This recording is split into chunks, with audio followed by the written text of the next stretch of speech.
Le procès des attentats de novembre 2015 à Paris a tourné une page, celle des auditions des rescapés et autres parties civiles. Depuis mardi 2 novembre, la parole est aux accusés. Ils sont interrogés sur leur personnalité. Seul membre présumé du commando encore vivant et principal accusé, Salah Abdeslam, a décrit une enfance calme et sans problème, d'un ton plus apaisé que lors des premières semaines du procès. Ils essayent de montrer le meilleur côté d'eux-mêmes.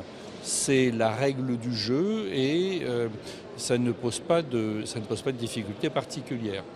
À partir de la semaine prochaine, on va partir sur autre chose qui sera le problème du contexte syrien et peut-être une dimension politique. C'est là où il peut y avoir un danger qui serait de rentrer dans l'idéologie des djihadistes sur la notion d'une légitime défense qui n'existe pas. Pour l'instant, le tribunal tente de définir la personnalité des accusés. La question de leur implication dans les pires attentats djihadistes jamais commis en France ne sera abordée qu'à partir du mois de janvier. Et certains sont sur la défensive, d'autres sont très compliants, très collaboratifs avec soit la cour, soit les avocats des victimes, soit leurs propres avocats. Et puis c'est intéressant pour moi en tout cas d'observer justement ce jeu entre la cour, le parquet général, les avocats des victimes et les avocats de la défense. Chacun jouant un rôle différent, mais toujours de manière très respectueuse, ça fait du bien. La France veut faire de ce procès une vitrine de son système judiciaire et de sa démocratie.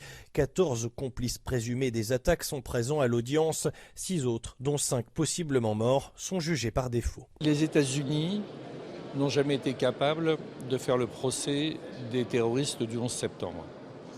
Ils ont réussi à en arrêter, ils les ont torturés, ils les ont mis à Guantanamo, ils n'arrivent pas à les juger, voilà 20 ans qu'ils sont dans l'incapacité de les juger. La France s'est donné comme objectif de répondre par la justice à cet attentat extrêmement meurtrier, brutal et violent.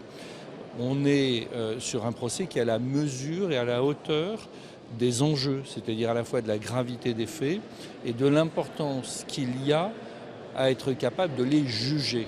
Place bientôt au long récit des enquêteurs devant le tribunal spécial. Mais avant cela, une audition attendue, celle de l'ancien président français François Hollande, prévue le 10 novembre. Ce sera l'un des moments forts de ce procès hors norme qui doit durer jusqu'au printemps prochain.